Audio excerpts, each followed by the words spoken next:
आपको हम कहाँ स्थान दें? भक्ति का स्थान कहाँ है? बताओ आप।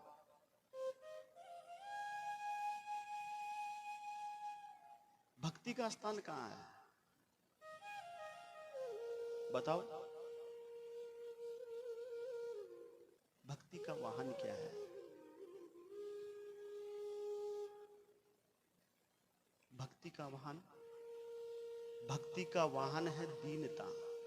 जहां दीनता होगी ना, वहां भक्ति आएगी। जहां दीनता नहीं है, वहां भक्ति नहीं आएगी। मन को दीन बनाओ तुम, मन को इतना निर्मल बना लो, इतना निर्मल बना लो, इतना दीनहीन बना दो, अरे वो भक्ति तुम्हारे मन में प्रकट हो जाए।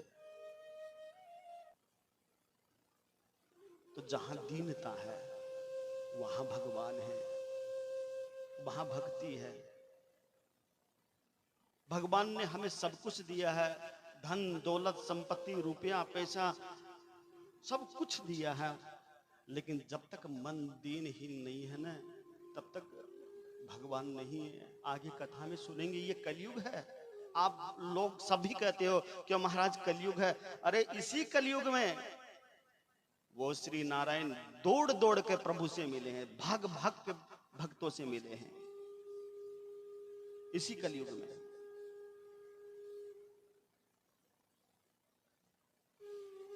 लेकिन हमारी दीनता कहां चली गई? तो सनत कुमारों ने कहा कि देवी, हम आपको कहां स्थान दें? एक काम करो, जितने भी वैष्णव भक्त बैठे हैं, जितने भी वैष्णव भक्त बैठे हैं कथा में, उन सभी भक्तों के हृदय कमल में जाकर विराज जाओ। भक्ति का स्थान कहां है? यहां हृदय में। बड़ा सुंदर स्थान भक्ति को दिया है। और जब भक्ति जाकर मन में विराजमान होती है तो उनके बेटे कहां जाएंगे? ज्ञान भी आएगा, और ज्ञान आएगा तो वैराग्य कहां रहेगा? फिर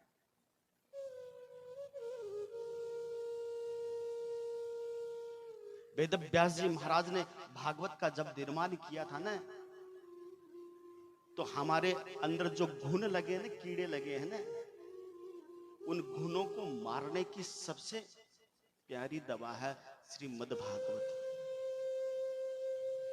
इसको सुनो, इसको समझो। तो कथा सुनने का नियम क्या बताया? कि जब भी हम कथा सुने तो पूर्ण ज्ञान के साथ, पूर्ण वैराग्य के साथ कथा सुने। कई लोग ऐसे हैं कि आया तो घूमबा ही हाट है, कि महाराज का दर्शन कर लिया, कथा चालू होगी जनाब, बैठना तो पड़ा ही है, बैठना तो पड़ा ही है ना, जावे तो कठों पचा। अभी भी हम यहाँ कथा में बैठे, बुरा मत मानना, कह देता हूं मैं, अभी भी हम कथा में बैठे हैं, लेकिन हमारा मन, किसी का मन घर में है, मत वो गेट तो बंद करी को नहीं,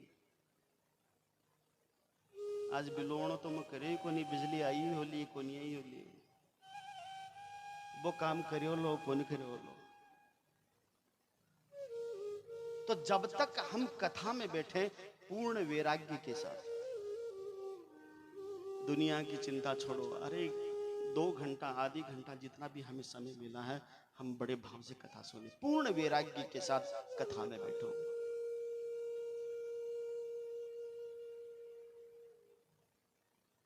और कथा को सुनने का नियम पूर्ण भक्ति के साथ, पूरी भक्ति के साथ कथा को सुनो। और तीसरा है ज्ञान। ज्ञान की चर्चा कथा में नहीं होनी चाहिए। ज्ञान की कथा चर्चा कथा में बैठ के नहीं करना चाहिए। तो केशव महाराज ना ज्ञान न कहीं ऊपर मिल जाके चर्चा तो कराई, कथा में ज्ञान की चर्चा नहीं होनी चाहिए। यहां से जब आप कथा सुन के आप घर जाओ ना, तो घर जाकर उसकी चर्चा करो। किससे करोगे? अपने परिवार वालों से, अपने बेटों से, अपने बहू से, अपने जो भी बड़े हैं। हमने कथा में आज ये सुना, हमने कथा में ये सुना, आज हमने कथा में ये सुना।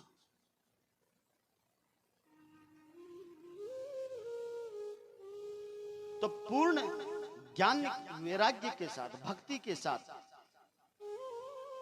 और ज्ञान की चर्चा घर में जाकर। कई लोग बहुत से ऐसे हैं उनको तर्क वितर्क करने में समय नहीं मिलता है। हरि अनंत कथा अनंता, भगवान अनंत है, उनकी कथा भी अनंत है। पूर्ण कोई नहीं है आज तक, सब अपूर्व है, पूर्ण कोई नहीं है। लेकिन हम भी तर्क वितर्क करते रहते हैं, महाराज इया को नहीं, आ कथा इया को नहीं, आ कथा इया, उससे क्या करना है तुम्हें? तुम बस यही देखो उस कथा में सार है या नहीं है। वो कथा भगवान से हमें जोड़ रही है या नहीं जोड़ रही है। वो कथा हमें संतों के सानिध्य में ले जा रही है या नहीं ले जा रही है। वो कथा उस परमात्मा से हमें मिला रही है या नहीं मिला रही है। बस यही ध्यान रखो, जहां ये चर्चा नहीं है ना, तो वहां से उठ जाना चाहिए, वहां से चले जाना चाहिए।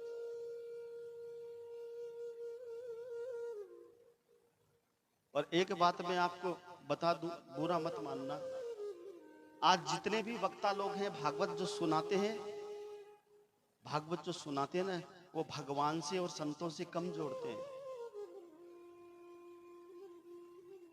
भगवान से और संतों से कम जोड़ेंगे तो क्या करेंगे, वो ज्यादा से ज्यादा खुद से जोड़ने की कोशिश करेंगे। तुम मुझसे जुड़ो ताकि मेरी कथा होती रहे, मेरा सत्संग होता रहे, मेरा प्रवचन होता रहे।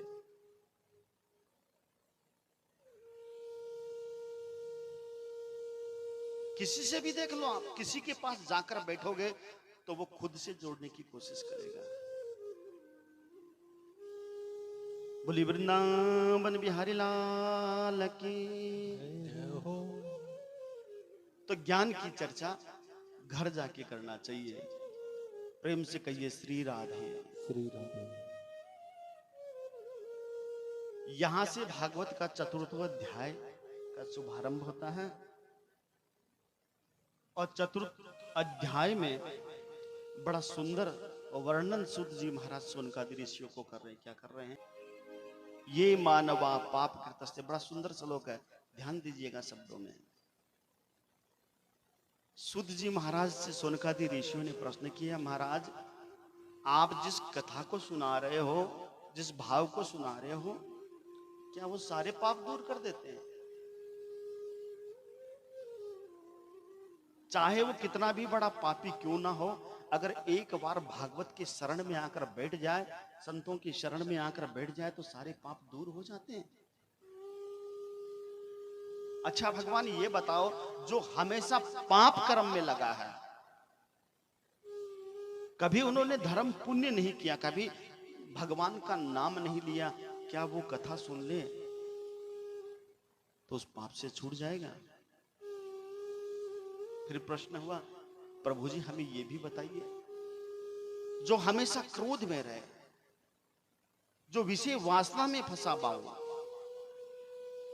जिन्होंने घर का, परिवार का, माता पिता का, सबका परित्याग किया हुआ है,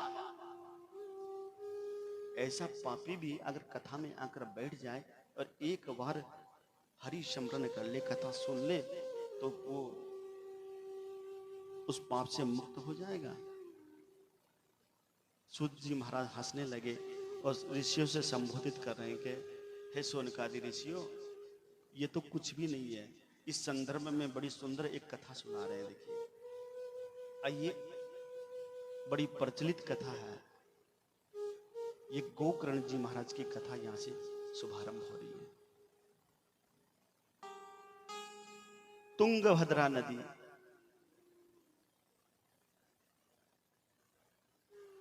के किनारे, तुंगभद्रा नदी के तट पर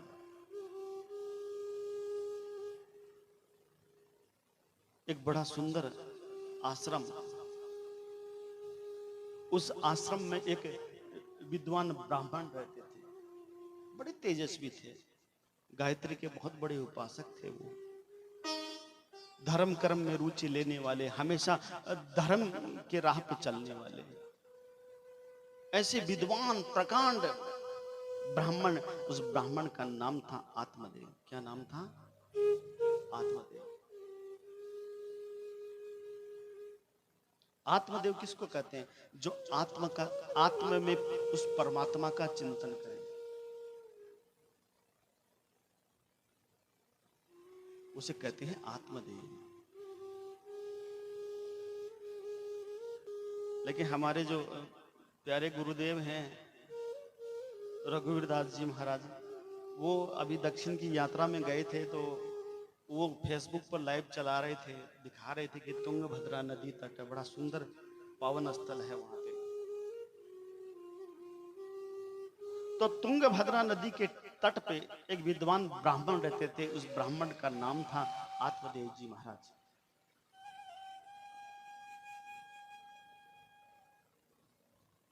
विद्वान होने के बाद भी सभी घर में विद्वान हो ये जरूरी नहीं है।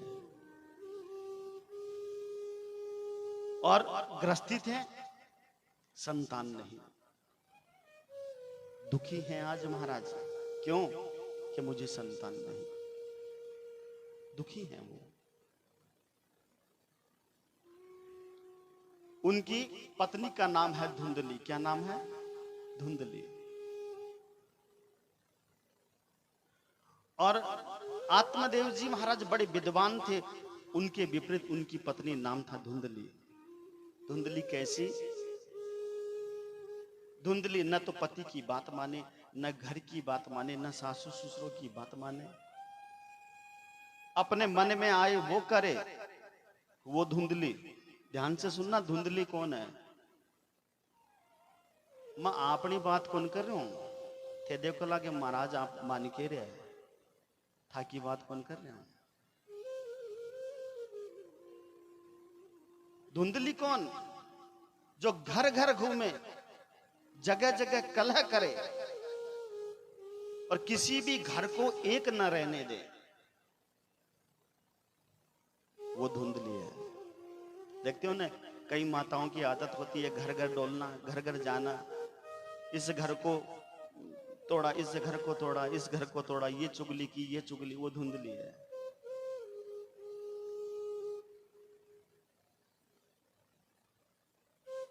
और आत्मदेव जी महाराज दुखी हैं। दुखी होने का कारण क्या है? पुत्र नहीं है। मैं यहां एक बात आपको कह देना चाहता हूं, नानक दुखिया सब संसार। आत्मदेव जी महाराज को पुत्र नहीं है, दुखी हैं। लेकिन मैं यहां बता देना चाहता हूं, नानक दुखिया सब संसार। इस दुनिया में सब दुखी है। यहां जितने भी लोग यहां बैठे हैं, हम सब अपने मन पे हाथ रखकर ये बोल दो कि महाराज मैं सुखी हूं। बोलो देखिए, ओके सुखी? बोले देखिए।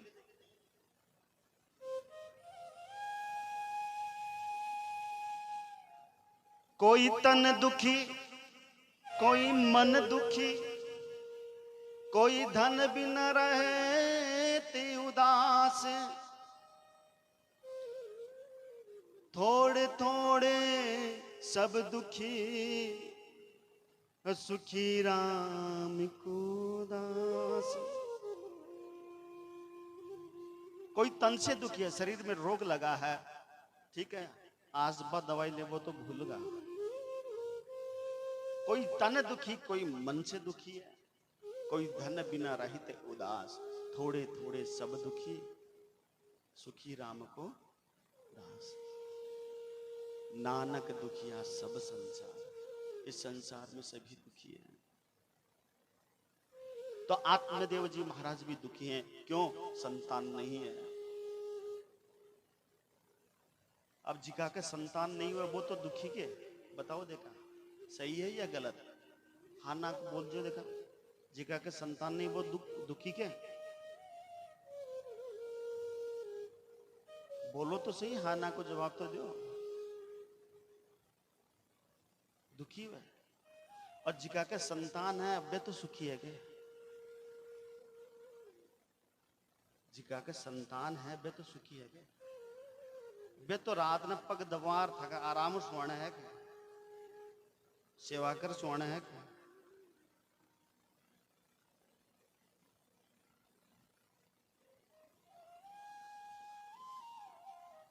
यही तो माया है। संतान नहीं है तो दुखी है, संतान है अरे उसको तो सुखी होना चाहिए ना, उसको उससे भी बड़ा दुख है।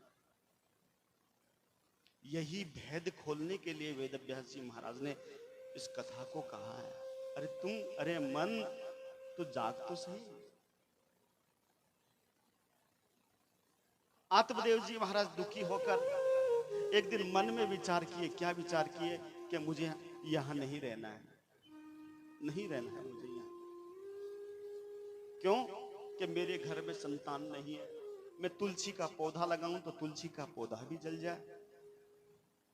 अरे मैं इतना बड़ा पापी हूं, इतना बड़ा पतितात्मा हूं, इतना बड़ा कि मैंने एक गाय को लाकर, 3 साल की बच्चियां को लाकर गाय को पाली, आज 6 साल की हो गई, उसे भी बाछा बच्चियां नहीं है। ऐसा लगता है कि मेरे पितृ लोग मुझसे रुष्ट हैं, मेरे प्रभु मुझसे नाराज हैं। इससे तो अच्छा है कि मैं मर जाऊं। मैं ये जीवन लेकर क्या करूंगा? मेरे पितरों को पानी कौन देगा? मेरे पीछे मेरा नाम चलाने वाला कौन है?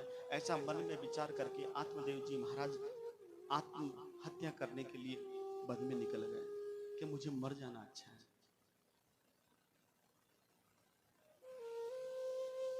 तो आत्मदेव जी महाराज जैसे ही वन में पहुंचे, संत की नजर पड़ी। उसी नदी के तट पर एक संत महात्मा रहते थे, ठीक है। संत महात्मा की नजर पड़ी। विद्वान ब्राह्मण है, गायत्री तेज इसके चेहरे पे चमक रहा है, विद्वान है, बड़ा सुशील है, ज्ञानवान लगता है। लेकिन ये पगला कैसे गया? ये नदी की तरफ क्यों दौड़ रहा है? ऐसा तो नहीं कि ये कहीं अपना शरीर न त्याग दे, प्राण न त्याग दे। तो संत हृदय नवनीत समाना, संतों का हृदय तो घी की तरह होता है, मक्खन की तरह होता है। संत अपने, ध्यान दीजिएगा आप, संत अपने दुख से दुखी नहीं होते हैं। संतों को करना ही क्या है बताओ?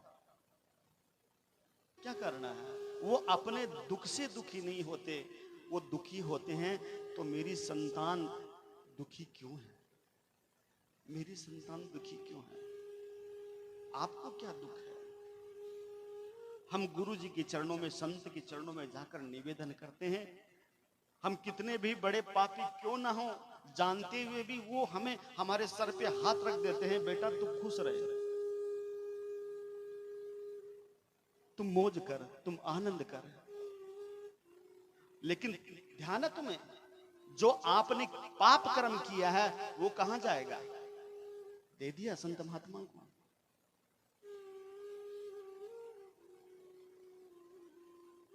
उनको क्या दिया आपने? ऐसा कोई भी व्यक्ति है बताइए जो पुण्य कर्म करता है, धर्म कर्म करता है, राम नाम को जपता है और वो जाकर संतों के चरणों में दंडवत करता है? बताइए। आपके पास तो चाबी हाथ लगी हुई है, घर में चाहे कुछ भी करो, झूठ बोलो, पाप कर्म करो, क्रूर कर्म करो, कैसा भी कर्म करो, आपन तो जार महाराज के करने झुकड़ो है।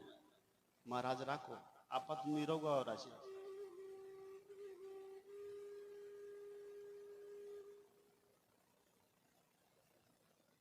कितने स्वार्थी हैं हम,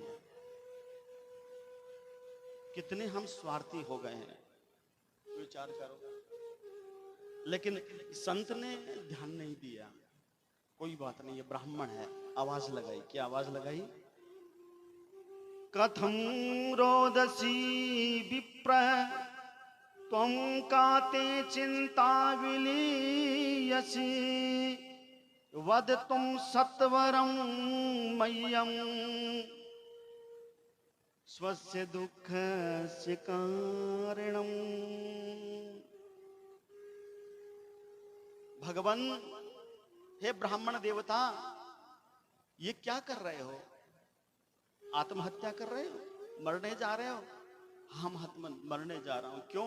मुझे संसार में नहीं रहना। क्यों नहीं रहना? संसार मुझे धुतकारता है। क्यों धुतकारता है? कि इसके संतान नहीं है, जिसके संतान ना हो उसका सुबह उठते ही मुंह देखने का धर्म नहीं है, ऐसा बोलते हैं। कहां लिखा हुआ ये बताइए, देखें। संत ने समझाया, नहीं महाराज रोकिए मत, मुझे मरना है। हाथ पकड़ा संत ने, बेटा आत्महत्या करना पाप है। ब्राह्मण ने कहा ये सब ज्ञान हमें भी आता है, ये अगला प्रवचन तो मने भी आवे, लेकिन मुझे संतान नहीं है, क्या आप मुझे संतान दे सकते हैं? ये कृपा कर सकते हैं आप?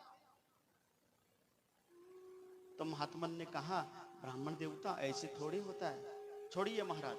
संत ने खूब समझाया, बेटा ब्राह्मण देवता आत्महत्या नहीं करते हैं। आप बताओ, आत्महत्या मरना अच्छी बात है या बुरी बात है? ये बताओ। हम बात बात पे मरने के लिए तैयार हो जाते हैं, मैं मरचूं, मैं मरचूं।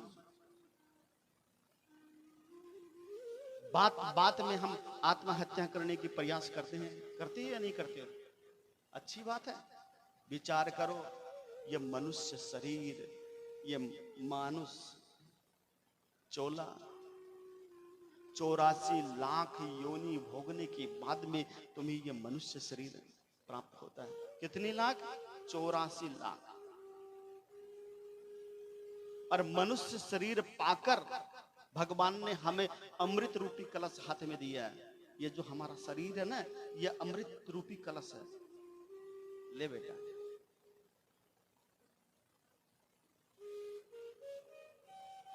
विचार करो, उस अमृत रूपी कलश को लेकर हम कहां अपना जीवन बर्बाद कर रहे हैं। कभी बैठकर अपना मूल्यांकन करना, आप बैठकर अपना विचार करना कि मैंने जीवन में किया क्या है, मनुष्य शरीर पाकर हमने किया क्या है, क्या हमने पाया है जीवन में, क्या खोया है, यह हिसाब लगाना आप।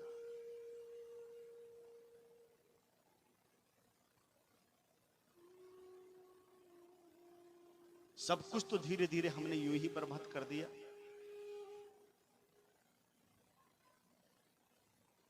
कल आप कथा में सुन रहे थे कि काल पर किसी का जोर नहीं है।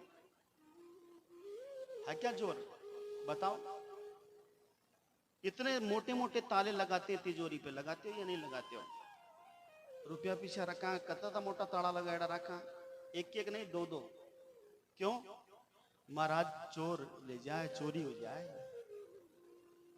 उस पे तुम ध्यान देते हो कि मेरा धन मेरी संपत्ति मेरा वैभव नहीं चला जाए, लेकिन कभी विचार किया है वो काल रूपी चोर हमारे बीच में से किसी न किसी को वो चोरी करके ले जाता है। दादा गया, दादा को ले गया, पिता को ले गया, भाई को ले गया, पुत्र को ले गया। कभी उस पे ताला लगाने की कोशिश की है? लगा लो। वो काल रूपी चोर आए दिन हमारे परिवार में से किसी न किसी सदस्य को निकाल कर ले जा रहा है। उस पर हम ताला नहीं लगा पा रहे। रोकने की जरूरी है उसे। कल दादा गया, नाना गया, भाई गया, परिवार चला जाएगा, हम भी चले जाएंगे।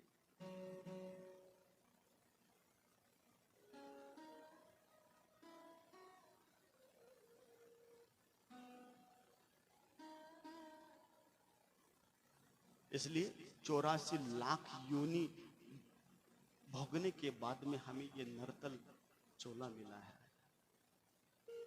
जीवन का हिसाब लगाना, घर जाओ ना, यहां से घर जाकर बैठना कि मैंने अपने जीवन में क्या कमाया है। हिसाब हम किसका लगाते हैं?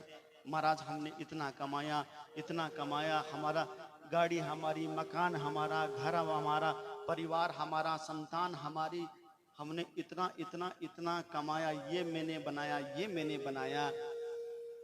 वो ठिकाना बनाया या नहीं बनाया? यहां से जाओगे ना, जिस घर में हम रह रहे हैं ना, ध्यान से सुनना, जिस घर में हम रह रहे हैं वो 5 पंचों की पंचायती धर्मशाला है। अग्नि, पृथ्वी, वायु, जल और आकाश, ये 5 पंचों की पंचायती धर्मशाला है, किराया पर ले रखी है, अपनी को नहीं है दी।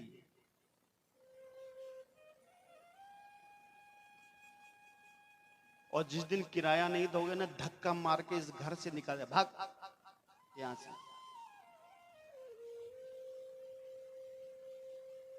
और जब निकाल देंगे फिर कहां जाओगे? रह लेना घर में, रह लेना फैक्ट्री में, रह लेना दुकान में।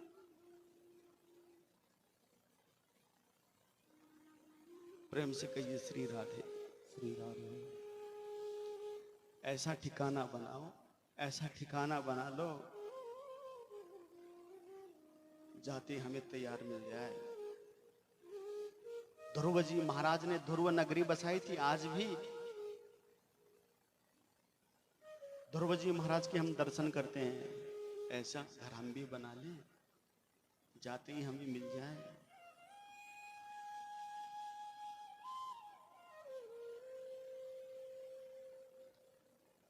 तो आत्मदेव जी कहते हैं, ब्राह्मण देवता रो मत, अपने विवेक से काम लो। संतान संतान करके क्यों रो रहे हो?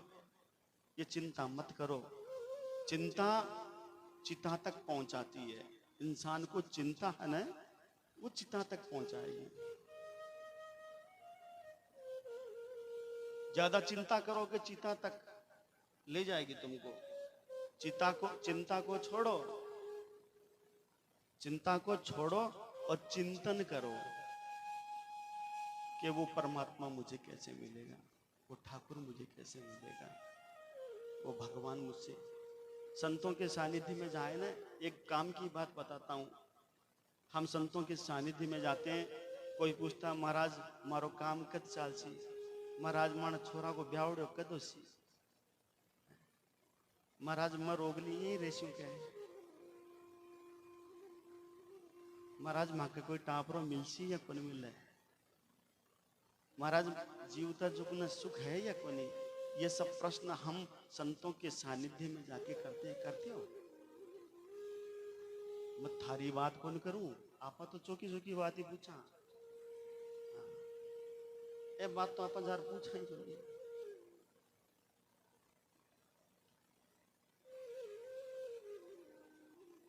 कोई भी यहां बैठा है, मैं पूछना चाहूंगा, कभी संतों के चरणों में, ब्राह्मण देवताओं के चरणों में जाकर किसी ने ये निवेदन किया, किसी ने प्रार्थना की है कि महाराज आप वो देख रहे बता दो कि मैं कद मरचू?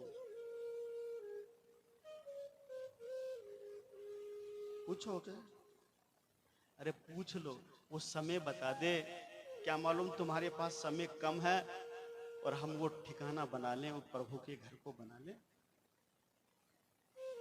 ब्राह्मण देवताओं के पास जाके पूछते हो, महाराज पंचांग खोल देखो कि मैं कद मरचू। अब थे कैसे महाराज मरबा को नाम तो मत लो, और सर्दी चालू हुई है, जो चमन प्रकाश और डब्बो तुम ऑर्डर पे लिए दे दिए, वो तो खावाई। घी बेली 5 किलो घी बेली तो किए हुए लाडू तो बनाओ से। प्रेम से कहिए श्री राधे। तो चिंता मत करो, चिंतन करो। क्या करूं? अनन्य ममता विष्णु, ममता प्रेम संगता, भाव सैव संत्रात्मा, बुद्धे प्रेमा निगद्यते।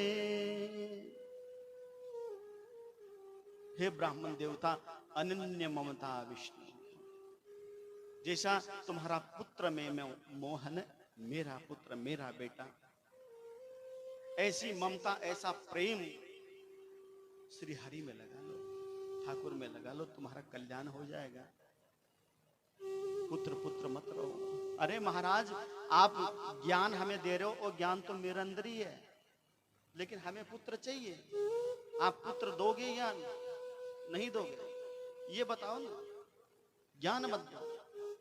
अच्छा बेटा, भगवान को अपना बेटा लेकर क्या करोगे? तो देखिए आत्मदेव जी कहते हैं कि बेटा नाम चलावे, बेटो वंश चलावे, बेटा परिवार चलावे। आई तो क्यों आपा के बेटो नाम चलावे, बेटो वन चलावे। तो मन आप बताओ कि मीरा का कौन सा बेटा था जो मीरा का नाम चलाया? सूरदास जी का कौन सा बेटा था जो सूरदास जी का नाम चलाया? कबीरदास जी का कौन सा बेटा था जो कबीरदास जी का नाम चलाया? बेटा नाम तो तुम्हारे और अच्छे और बुरे कर्म ही चलाते हैं, बेटा नाम नहीं चलाता है। आज मीरा के काव्य पर लोग पीएचडी करते हैं।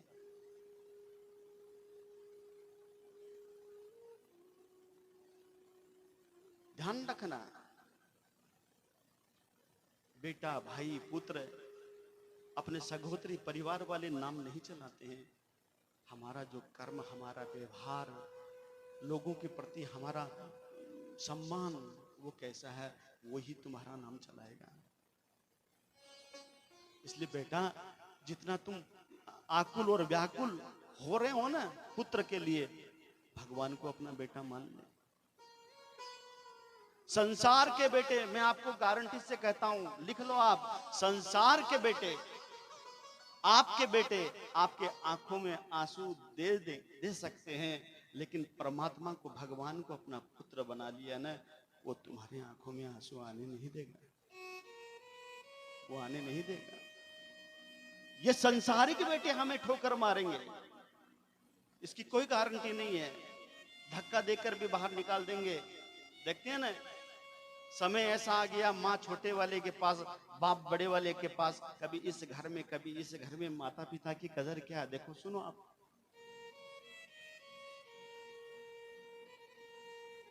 संसार के बेटे आपको दुख दे सकते हैं, लेकिन परमात्मा को आपने अपना पुत्र बना दिया ना, वो आपकी आंखों में आंसू नहीं आने देगा। इसलिए अनन्य ममता, जितना प्रेम अपने पुत्र के प्रति है ना, वो प्रेम बेटा परमात्मा के प्रति लगा दो। फिर संत ने कहा, आत्मदेव तुम्हारे मस्तक की रेखा को मैं देख रहा हूं। क्या देख रहे हैं महाराज? कि तेरे मस्तक की रेखा में 7 जन्मों तक तुम्हें संतान का सुख नहीं है। जा 7 जन्म लेगा ना तो भी तुम्हें संतान नहीं होंगे। जैसे ही आत्मदेव जी ने सुना, आत्मदेव जी संतों के चरणों में गिर गए, दोनों चरणों से लिपट गए। महाराज चाहे कुछ भी हो जाए, विधाता ने, उस परमात्मा ने मेरे मस्तक में, मेरी मस्तक की रेखा में संतान नहीं लिखा है, कोई बात नहीं है महाराज, लेकिन मैं अब आपके चरण में हूं, आपके शरण में हूं, अब तो मैं आपके चरणों को नहीं छोड़ूंगा, मैं सर पटक पटक के मैं अपने प्राण त्याग दूंगा, लेकिन मैं यहां से नहीं जाऊंगा। वो जो काम परमात्मा को करना था वो काम आपको करना पड़ेगा। महाराज मुझे बेटा चाहिए।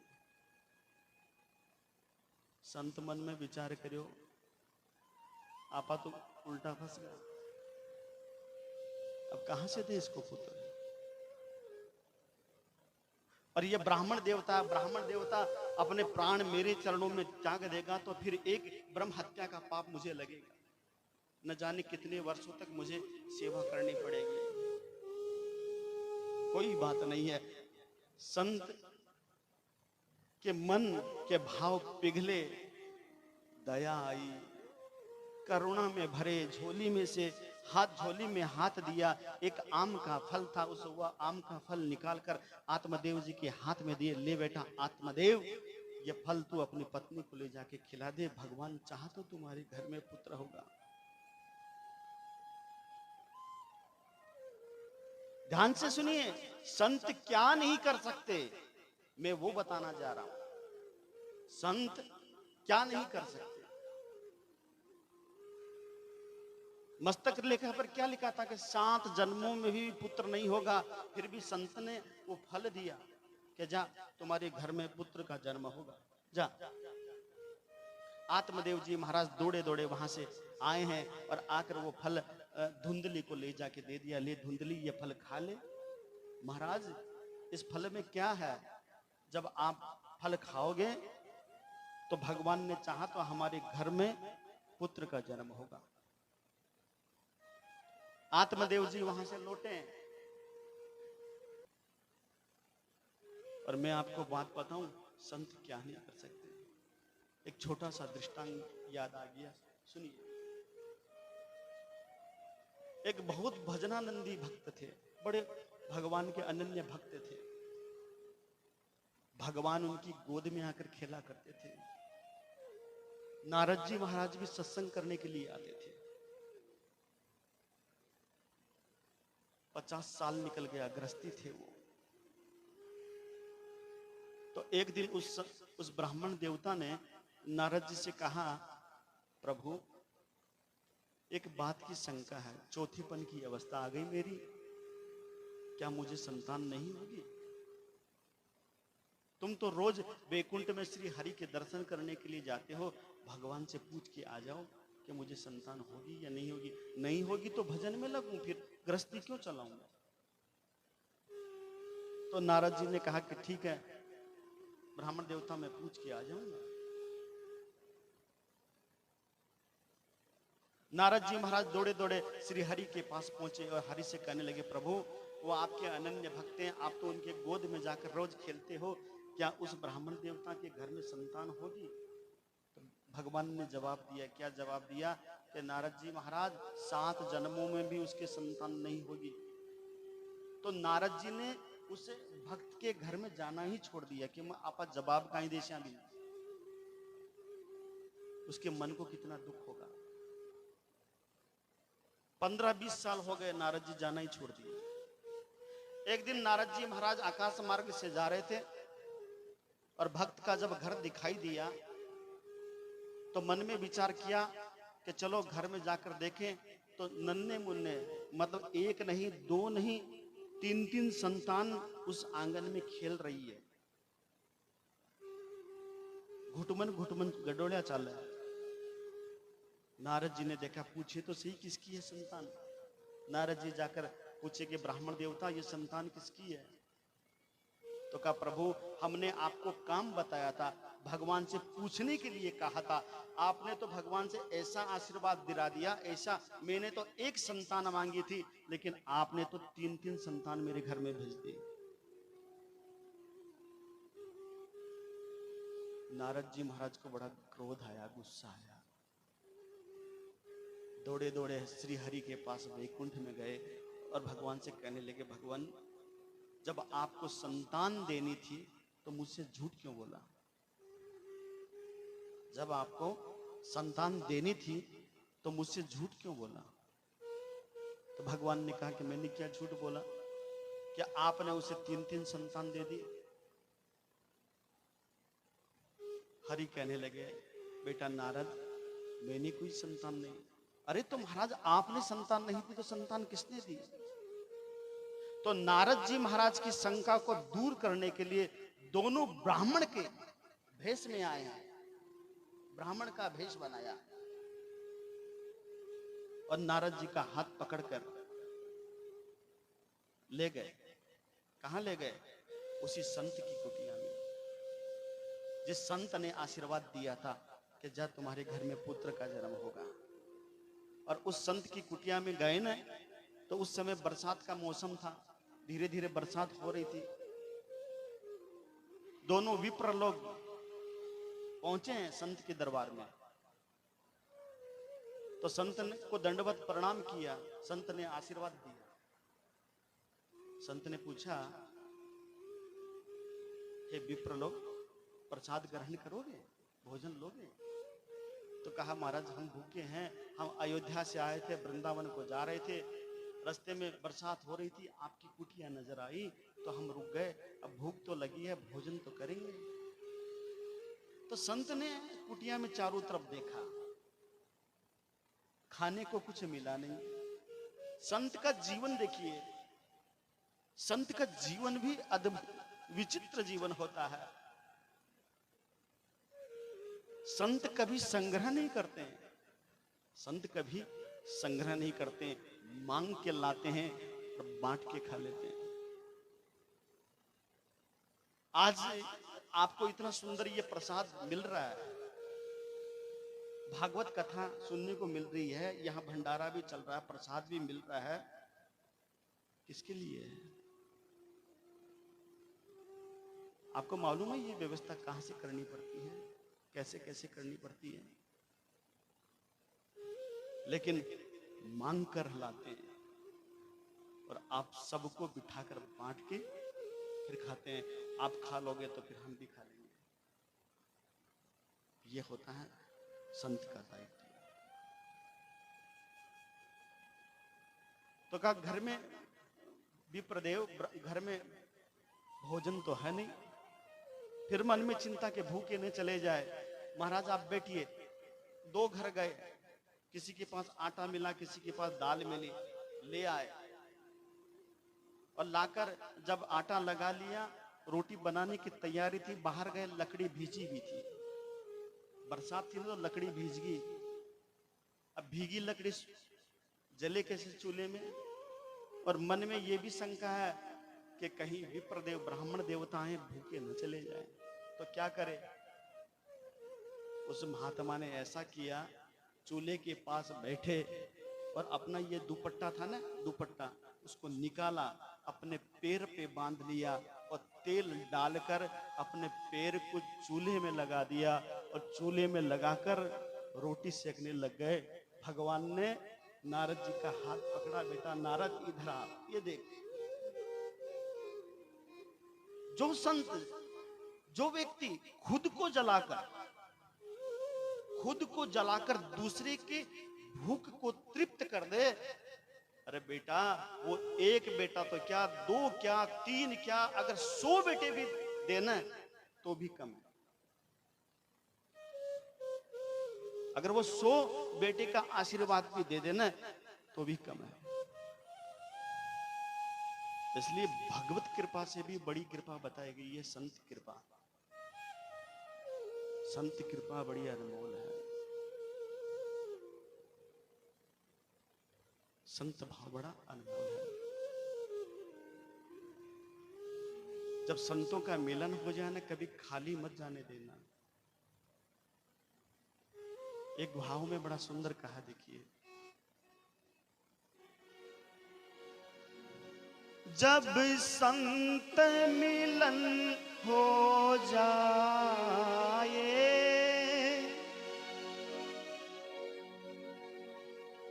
तेरी वाणी हरि गुण गाए।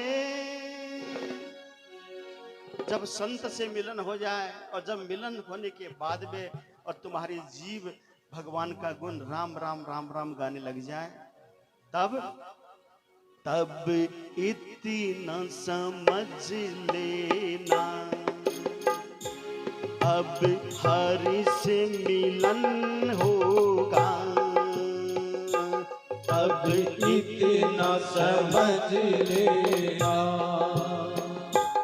अब हरि से मिलन होगा। जब संत मिलन हो जाए, जब संत मिलन हो जाए, तेरी वाणी हरि गुण गाए। तेरी वाणी हरि गुण गाए। अब इतना समझ लेना, अब हरि से मिलन होगा। अब इतना समझ लेना, अब हरि से मिलन होगा। अब इतना समझ लेना, अब हरि से मिलन होगा।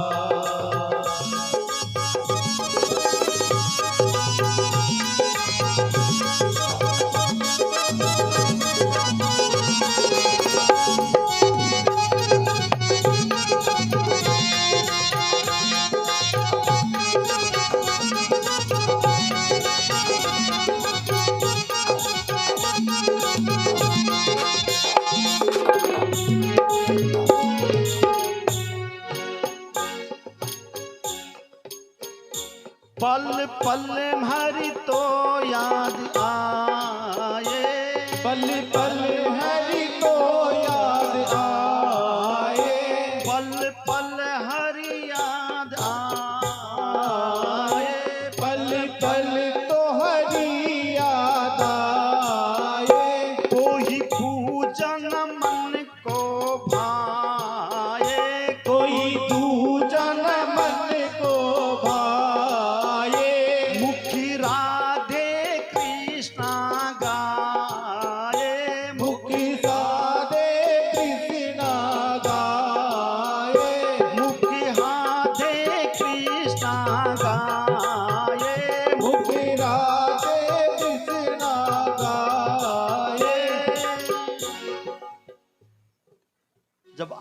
पल पल वो तुम्हें याद आने लग जाए, तुम्हारे जीभ से राम राम निकलने लग जाए, तब क्या होगा? तब इतना समझ लेना अब हरि से मिलन होगा। अब इतना समझ लेना अब हरि से मिलन होगा। जब संत मिलन हो जाए, जब संत मिलन हो जाए, तेरी वाणी हरि गुण गाए, ओ तेरी वाणी हरि गुण गाए, तेरी वाणी हरि गुण गाए, तेरी वाणी हरि गुण गाए। अब इतना समझ लेना अब हरि से मिलन होगा। अब इतना समझ लेना अब हरि से मिलन होगा।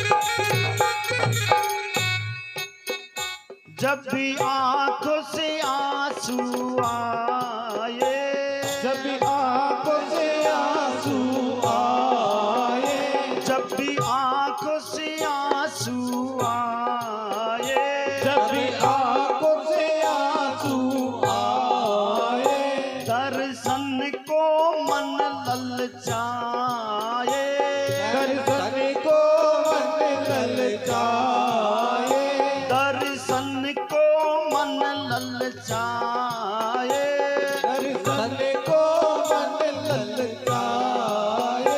कोई और नजर ना आए, कोई और नजर ना आए, कोई और नजर ना आए, कोई और नजर ना आए। तब इतना समझ लेना अब हरि से मिलन होगा। अब इतना समझ लेना अब हरि से मिलन होगा। अब इतना समझ लेना अब हरि से मिलन होगा। ओ जब संत मिलन हो जाए, जब संत मिलन हो जाए, तेरी वाणी हरि गुण गाए, तेरी वाणी हरि गुण गाए। जब इतना समझ लेना अब हरि से मिलन होगा। जब इतना समझ लेना अब हरि से मिलन होगा। जब संत मिलन हो जाए, तेरी वाणी हरि गुण गाए, तब इतना समझ लेना। अब वो दूर नहीं है, अब मुझे मिलने वाले हैं। अब हरि से मिलन होगा।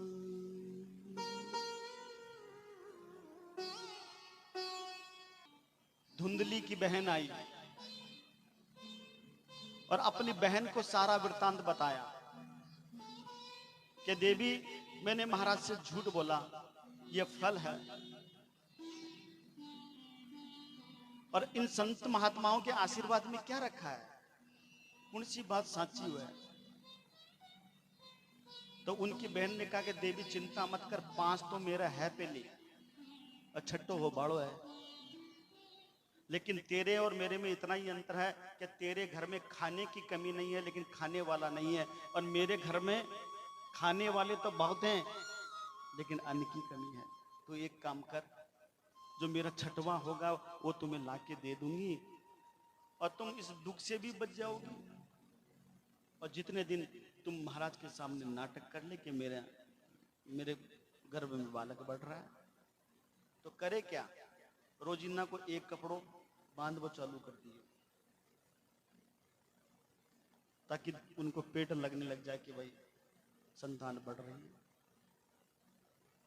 समय व्यतीत हुआ और संत महात्मा का जो प्रसाद दिया हुआ था ना फल, उसकी परीक्षा लेने के लिए हम भी तो देखें कि संत का आशीर्वाद सच्चा या झूठा है। तो क्या किया कि वो अपनी जो गाय है वो भी 6 वर्ष की हो गई, बाछा बचिया है नहीं, ये फल उसको दे दें। अब संत का प्रसाद गौ मां के मुख में चला गया। समय व्यतीत होता गया और इधर जो धुंधली की जो बहन थी उसको पुत्र हुआ, वो पुत्र लाकर धुंधली को दे दिया कि ये देवी ये पुत्र ले। और धुंधली ने महाराज के पास समाचार पहुंचा दिया। उस दिन महाराज यज्ञ करवाने के लिए किसी दूसरे गांव में गए हुए थे और महाराज ने जब समाचार सुना कि मेरे घर में पुत्र हुआ, बड़ी खुशी हुई। घर को सजाया गया है, नगर पताका द्वार लगाया गया है और घर घर में मिठाई बांटी गई कि आज मेरे घर में पुत्र हुआ है, इतने दिनों के बाद में मेरे घर में पुत्र हुआ है। महाराज ने कहा कि देवी नाम रख दूं, तो धुंधली के बोला कि वाह महाराज, दुख तो पाई मैं, नो में ना घिसो तो मैं है, और नाम थे राखियो थाने कौन राख दूं, जिया को मानो नाम है के बिया को माना छोरा को नाम राखियो। महाराज को नाम नहीं रखने दिया कि मेरा नाम धुंधली, तो मेरे पुत्र का नाम होगा धुंधकारी। क्या होगा? धुंधकारी। सूत जी महाराज कहते हैं सोनकादि ऋषियों को, क्या कहते हैं? त्रिमासे निर्गते चाथ साधेनु सुसुवे अर्भकं सर्वांग सुंदरम दिव्यम निर्मलम कनकै प्रभम। और 3 महीने जैसे ही व्यतीत हुए, 3 महीने बाद उस गौ मां ने भी एक पुत्र को जन्म दिया। आत्मदेव जी महाराज गौशाला में गए हुए थे गाय की सेवा करने के लिए, तो देखा तो गौ मां के पास एक बालक पड़ा है। दौड़े दौड़े गए, उस बालक को गोद में लिया और भगवान का धन्यवाद करने लगे कि प्रभु कितनी बड़ी कृपा है कि मेरे घर में एक नहीं 2-2 पुत्रों का जन्म हुआ है। काल तक तो एक ही को नहीं हो, पर आज 2-2 पुत्रों का जन्म हो गया। अब उस बालक का पूरा शरीर मनुष्य की तरह, लेकिन कान बड़े बड़े गाय की तरह थे। तो सर पे हाथ रखा आत्मदेव जी ने, उस बालक का बड़ा सुंदर नामांकन संस्कार किया कि गाय की तरह कान है, इसलिए मैं अपने इस पुत्र का नाम रखता हूं गौकरण। रखता हूं गौकरण। बोलिए गौकरण जी महाराज की जय हो।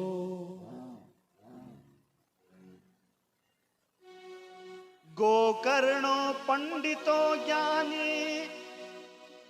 धुंधकारी महाखल। गोकर्ण जी महाराज समय जैसे जैसे बीता, गोकर्ण जी महाराज बड़े विद्वान हुए, बड़े धर्मशील, ज्ञानवान। क्यों नहीं होंगे? संत का आशीर्वाद था, संत प्रसाद था। और इधर धुंधकारी महाखल, बड़ा बदमाश। धुंधकारी की चर्चा सुनेंगे भागवत में, तो यहां तक बताया गया इतना बदमाश था, किसी भी बच्चे को, छोटा था ना, किसी भी बच्चे को चैन से नहीं रहने देता था। सबको मारे, सबको डराए। बड़ा होकर वैष्णव हुआ और इतना कपटी था, इतना क्रूर था कि छोटे छोटे बच्चों को पकड़ के, पैर पकड़ के कुएं में डाल के आ जाता था। तो कहने का तात्पर्य है, बचपन से ही हम उसे अच्छे संस्कार में डालेंगे ना, धुंधकारी नहीं बनेगा, वो गोकर्ण जैसा बन जाएगा।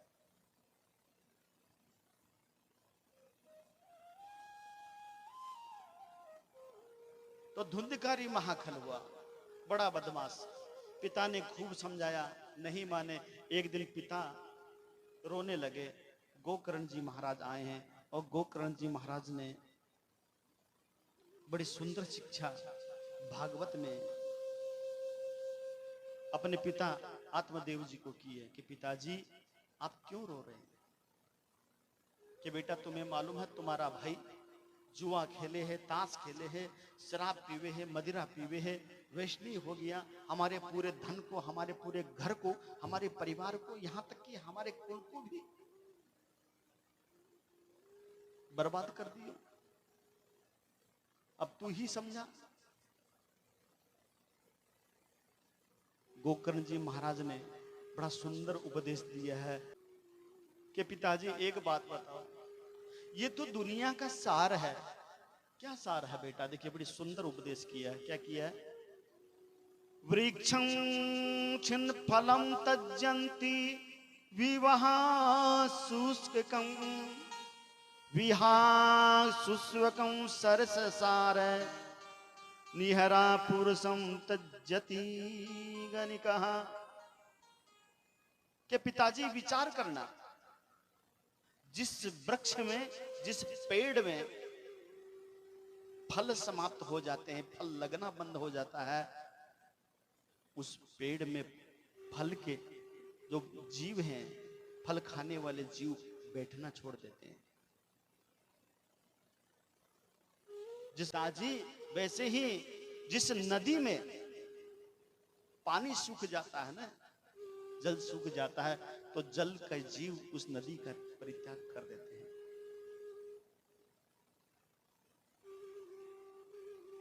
जिस व्यक्ति के पास धन संपत्ति नहीं है, गणिका उसका साथ छोड़ देती है, परिवार वाले साथ छोड़ देते हैं। और जो राजा भ्रष्ट है, वैष्णवी है, उस राजा का साथ उसकी प्रजा छोड़ देती है। छोड़ती ही नहीं छोड़ती है। तो पिताजी इसमें कौन सी बुरी बात है? मेरा बेटा, मेरा धन, मेरी संपत्ति आपका है क्या? क्यों रो रहे हैं? आपने धन को अपना मान लिया, बेटे को अपना मान लिया, परिवार को अपना मान लिया, तभी रोना पड़ रहा है। और मैं आपको एक बात गारंटी से कहता हूं, लिख लो ये बात भी आप। अगर हमारे आंखों में अगर आंसू है तो वो आंसू अपने ही देते हैं। हमारे आंखों में जो आंसू है वो आंसू अपने ही देते हैं। पराये के तो मजाल भी नहीं कि तुम्हारी तरफ देख सके, तुम्हारी आंखों में आंसू देख सकते। जितने भी रिश्ते होते हैं, जितने भी नाते होते हैं, वो सब दुख का कारण है। एक दिन तुमको रुलाएंगे जरूर।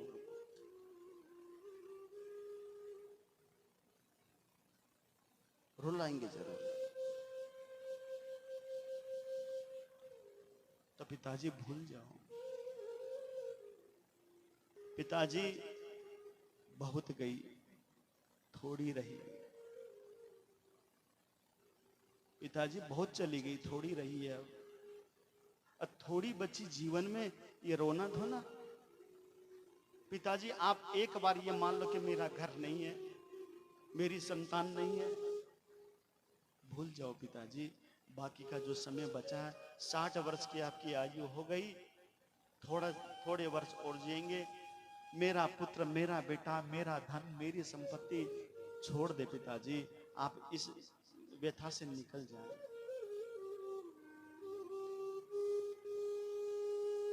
एक संत ने बड़ा सुंदर गाया, देखिए।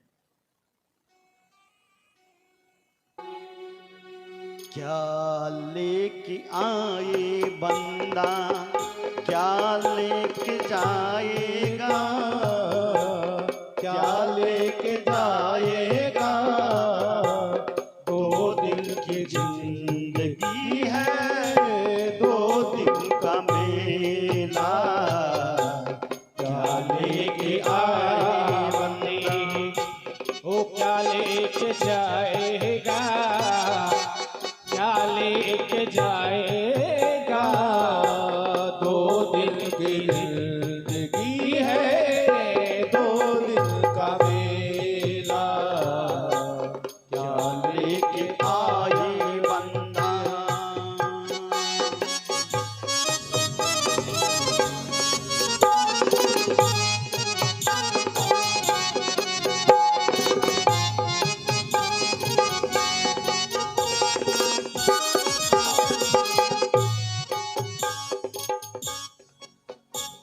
इस जगत सराय में मुसाफिर रहना 2 दिन का। इस जगत सराय में मुसाफिर रहना 2 दिन का। मुसाफिर रहना 2 दिन का। मुसाफिर रहना 2 दिन का। क्यों बिरथा करे गुमान मूर्ख इस धन और जोबन का। क्यों बिरथा करे गुमान मूर्ख इस धन और जोबन का। बंद मुट्ठी आया जग में। बंद मुट्ठी आया जग में। खाली मुट्ठी जाएगा, खाली हाथ जाएगा। 2 दिन की जिंदगी है, 2 दिन की जिंदगी है। 2 दिन का मेला भाई रे, 2 दिन का मेला।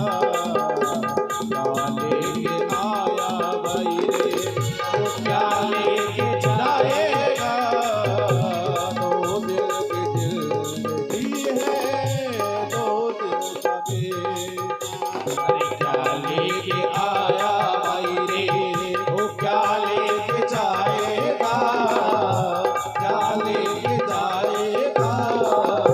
2 दिन की जिंदगी है, 2 दिन का मेला। क्या लेके आए बंदा, क्या लेके जाएगा। 2 दिन की जिंदगी है, 2 दिन का मेला।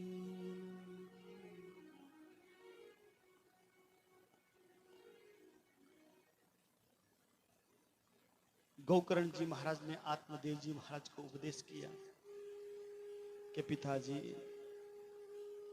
देह अस्ति मांस रुधिरे अभिमति तज्यतुम। ये शरीर तो नासवान है, ये तो जाना ही है। आज तक इस शरीर को कोई अमर रख सका। पिताजी, वैराग्य राग रसिको भव भक्ति निष्ठ है। अभी भी समय है पिताजी, वैराग्य धारण कर लो। मेरा बेटा, मेरा धन, मेरी संपत्ति, मेरा वैभव, मेरा सुख छोड़ दो पिताजी, मत रो। क्यों रो रहे हो?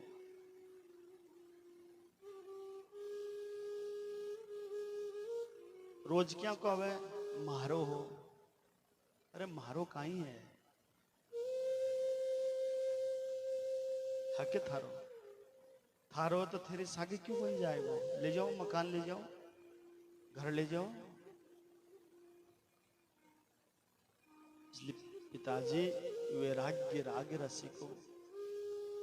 समय बचा है, पता नहीं कौन सी घड़ी, कौन सा पल, कौन सा भाव उस ठाकुर के मन को छू ले तुम्हारा। कौन से भाव पर ठाकुर वो करुणा निधि रीझ जाए तुम पर। कौन से भक्ति से वो प्रसन्न हो जाए। पिताजी छोड़ो, ये मेरा तेरा। भागवत में वर्णन आता है, 60 वर्ष की आयु थी आत्मदेव जी महाराज की। गोकर्ण जी की बात यहाँ मन पे लगी कि सही कहता है, मेरा कुछ है ही नहीं, मैं किसके लिए रोऊं। मेरा बेटा नहीं, मेरा बेटा होता तो ऐसा थोड़े होता। मेरा धन नहीं, मेरी संपत्ति नहीं, मेरा सुख नहीं, मेरा वैभव नहीं, मैं क्यों रहूं। और सीधा वन में चले गए और वन में जाकर भागवत जी के 10वें स्कंद का पाठ करने लगे। और भगवान श्री कृष्ण चंद्र को आत्मदेव जी ने प्राप्त किया है।